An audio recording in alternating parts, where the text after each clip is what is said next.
Well, hi, my little angels. Come on in. Come in, everybody. It's a cook with me day. I was gonna do the muffins with you guys, but this is an experimental recipe. So when I find out for sure that it works, I'll let you guys know what it is and we'll make them again. But I thought we would I have this beef stew. Why somebody bought stewing beef in my house is beyond me. I use a roast to make stew and cut it up, but I have stew beef. So this is gonna have to cook long and slow.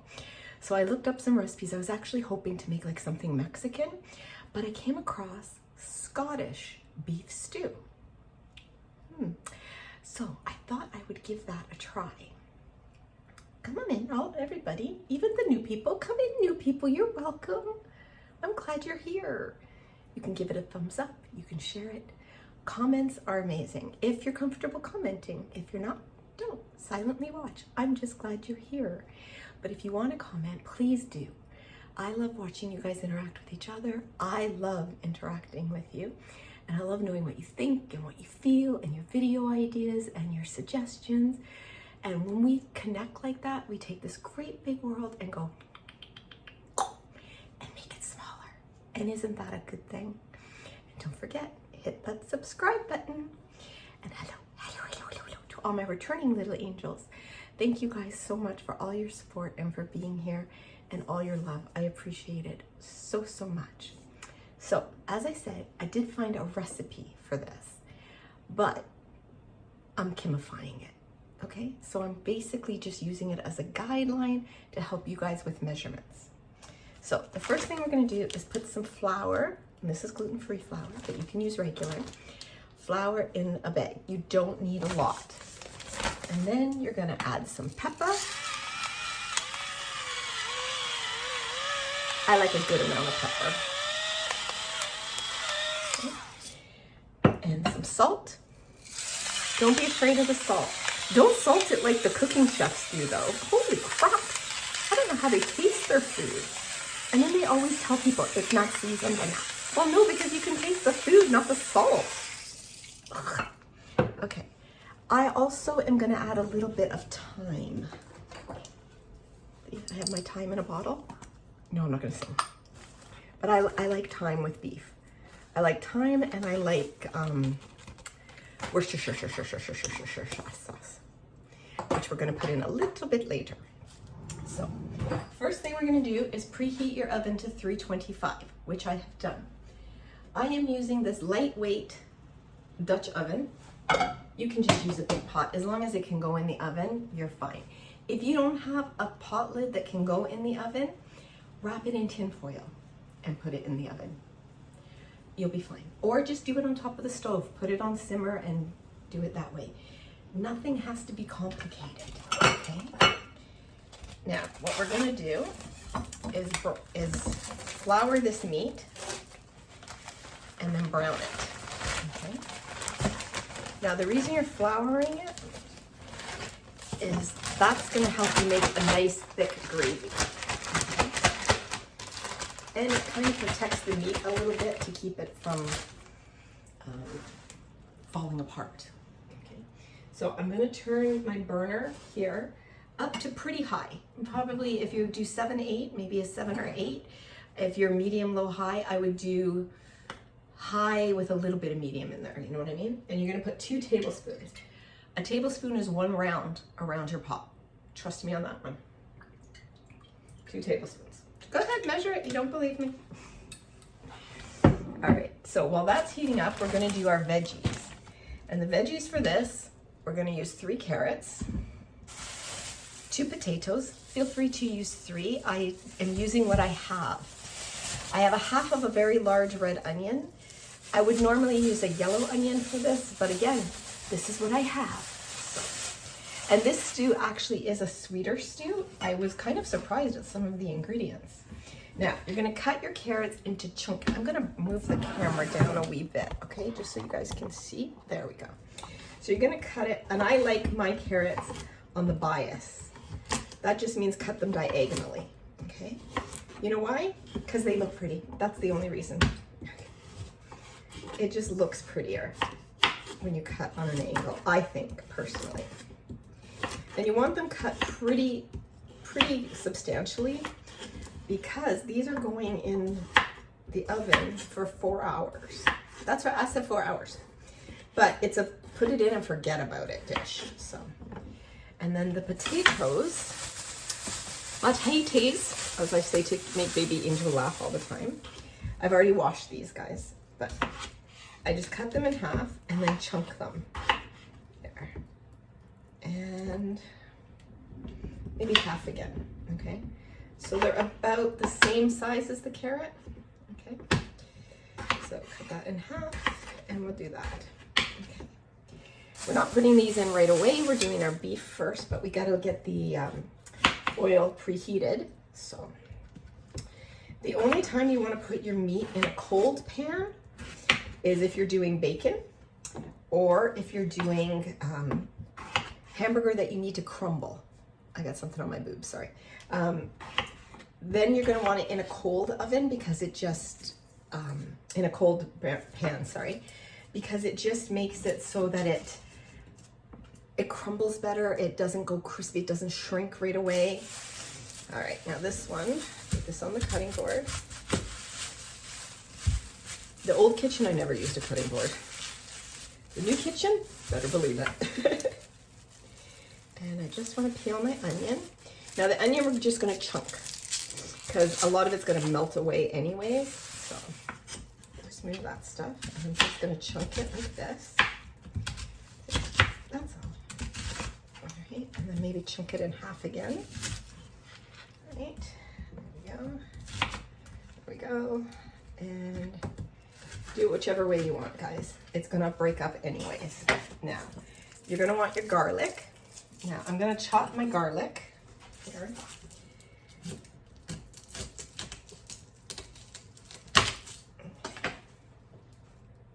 It's getting there, but I can still put my hand above the oil, so it's not ready. So I just cut the top and bottom. There's all kinds of ways to cut your garlic, and everybody and their cousin is going to come for me and tell me I'm doing it wrong. It's my garlic. But what you need to know when you cook is the smaller you cut your garlic, the more intense the flavor is going to be. So we are going to use this garlic in big chunkies, okay? Because I kind of want it to melt into the sauce and flavor everything. So there we go. For once, my garlic's not bad. Usually when I try to do a cook with me, my garlic is bad. Easy way to take the skins off is press down and the skin comes right off. Usually. I swear it does. There it is. See? It comes right off. Okay, and I'm just going to rough chop that. I'm watching the oil. You don't want it to smoke. But if it does, it does, right? If it does, you take it off the burner. That's all. Not a biggie deal. Everybody doing good today? Yeah? I was having a bad day, but it's getting better, you know? It's what I'm making it to be. And cooking makes me happy. I know it doesn't make everybody happy. That's like gardening for me. I don't understand gardeners. Okay, now, normally, sorry, that's garbage. Normally, I would have my gloves on or use tongs, but you want to shake off as much flour as you can. And you can hear the sizzle. Now, I also like a little bit of butter in there too, but the recipe didn't call for that, so I'm not doing it. I might later, because butter makes every sauce better. But I like to put the butter more closer to the end in a stew, because you have to revive your stew. So at the very end, before I serve it, because I'm going to try to splice two videos together so you guys can see the end result. Okay, that's it. Let me just wash my hands.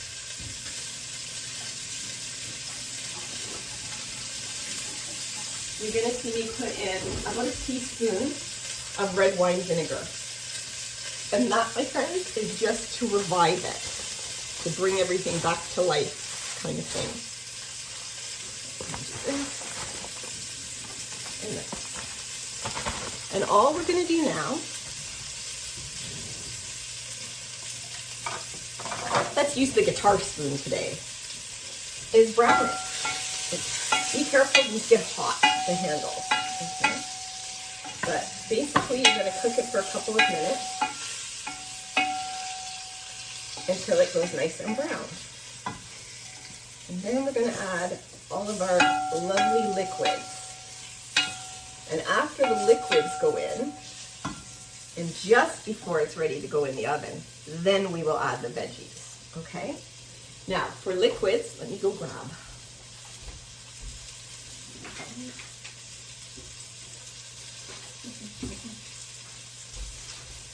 We be using red wine. It's really good with beer too, guys. This is the Scottish ingredient. This is cranberries. They say cranberry jam. I have cranberry sauce, so we're going to use the same amount. A little bit of tomato paste. I'll tell you right now, I do not like tomato in my stews or soups, unless it's a tomato soup. I generally just do beef, but it only calls for a tablespoon, and it adds a richness, so I'm going to do that. I like a packet of brown gravy mix in there too, and you need beef broth. That's it. Damn it, I gotta quit doing that.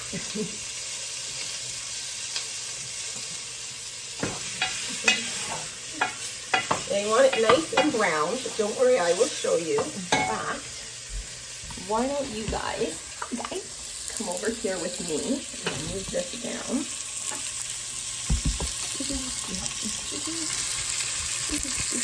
There we go. Let me lower this just a bit. Okay, just a wee bit. There we go.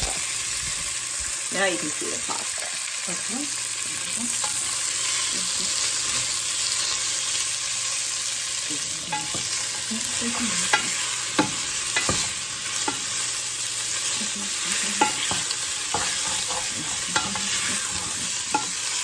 And we're going to be taking the meat out in a minute.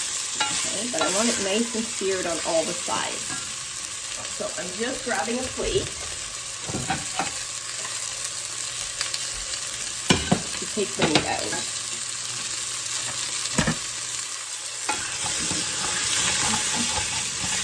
That stuff on the bottom is all flavor, guys. So, all right, we're just gonna pop this out onto the plate like this. And now we're going to add the wine. Because the wine is what's going to help us get all that off the bottom. And if you want to be all chefy, that's called the frond, the stuff on the bottom. There we go. How much wine do they call for? Let's see.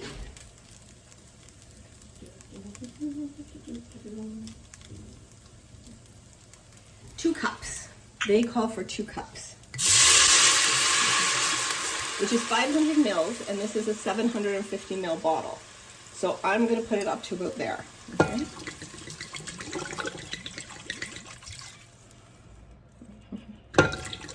There we go. The rest will be for Dins.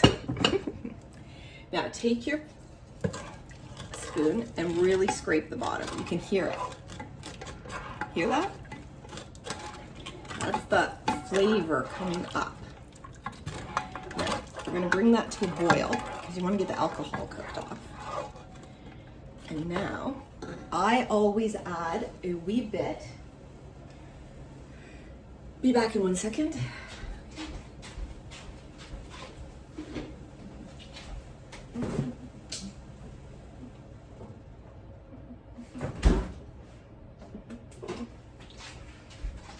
A wee bit of coffee. You don't have to. My mom always did that, and it's just a splash. She always did it in pot roast too, and I want a good amount of Worcestershire. That's probably a tablespoon, okay?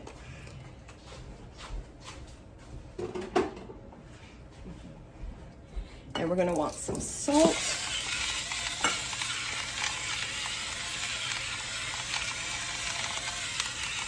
This is gonna cook for a long time, so it can handle the salt.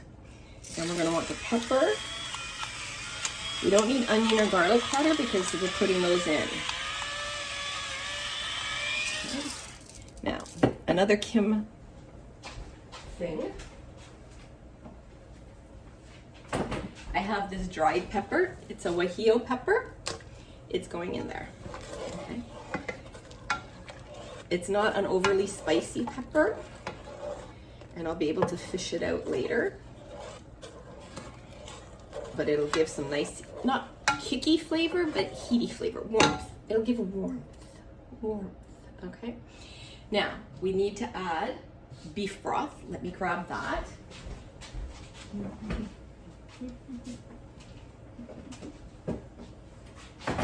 I already had beef broth in the fridge that I had opened, and see it's starting to boil. Do you see that?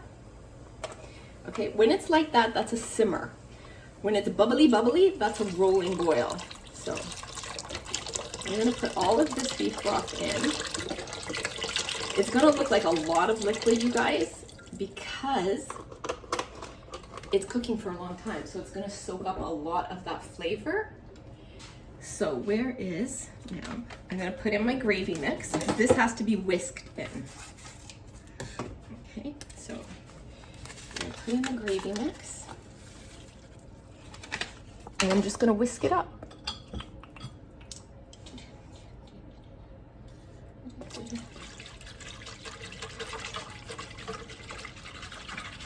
Now, if you're worried about the pepper disintegrating or you don't want the whole pepper in there, put it in a piece of cheesecloth or a coffee filter you've tied with twine.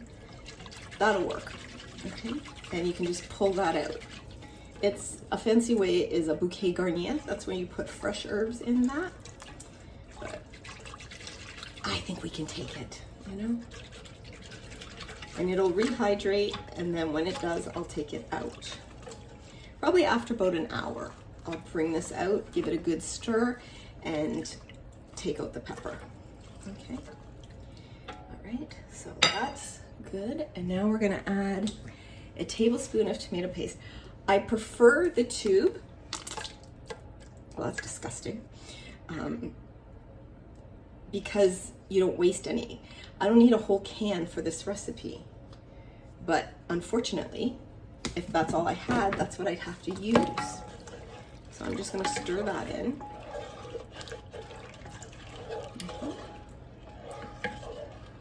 Okay. We're gonna add a little more thyme.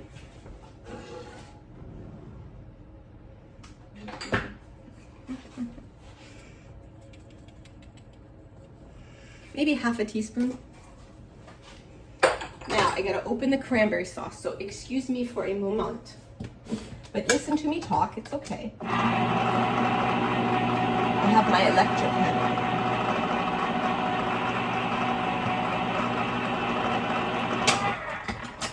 Now.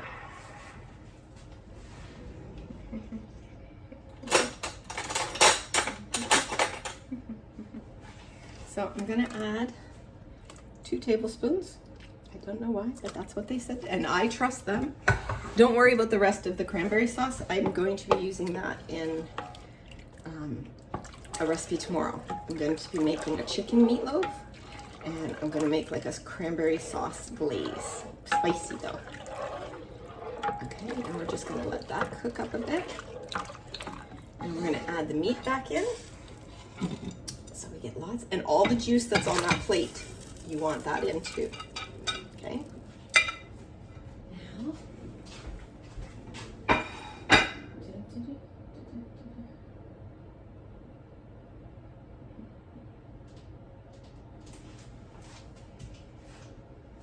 Now, they also say to add a bay leaf. I like bay leaves, so that's fine. I'm gonna add, they said 2 bay leaves, so I'm gonna add 1. I want 2 whole ones, they're easier to find. 2. Okay, and brown sugar. I don't know that I want the brown sugar in there.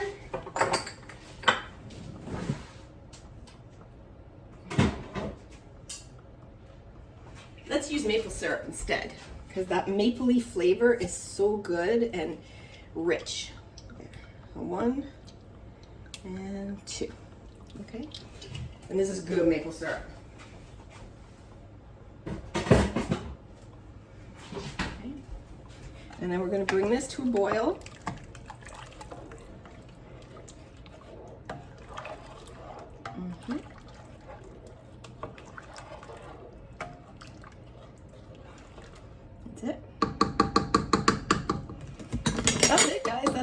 that's gonna go into this. So, you know, it's not bad. And then when it's at a boil, I'm gonna add in the veggies. I'm gonna turn it off and stick it in the oven. And it's gonna stay at the 325 oven for 3.5 to 4 hours. Because I didn't chop, her meat was cut much smaller than mine, and I don't like it to fall apart. So I'm giving it the full 4 hours. You kind of have to guess, but if it's done after 3.5 hours, take it out of the oven, keep it on the back of the stove, not with the burner on or anything, but the lid on. You'll be fine, okay? I'm also gonna look up a recipe for dumplings or doughboys. I'm not sure what everybody calls them. My mom used to make them, and they're a floury kind of biscuit that goes on top. I'm gonna try. I'm gonna see what happens. We're gonna see, okay? So, it's starting to boil, but you know what they say. Watch pot, blah, blah. Yep. It's kind of like a beef bourguignon, really, because of all the red wine. But there is definitely going to be a sweetness to it, for sure. Definitely a sweetness. Okay, it is boiling. So I am going to add in our carrots, our potatoes, and I'm going to pick up the ones that dropped. No, I'm not putting them back in. There we go. There we go. Okay. And that's what it kind of looks like.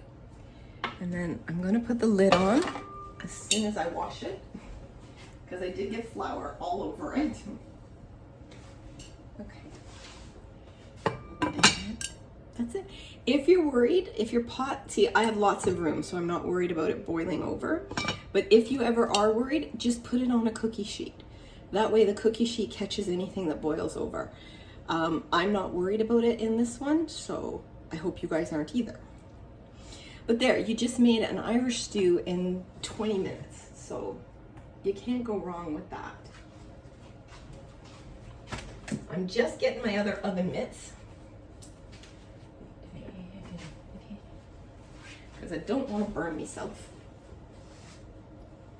So I'm gonna pop this in the 325 oven and forget about it.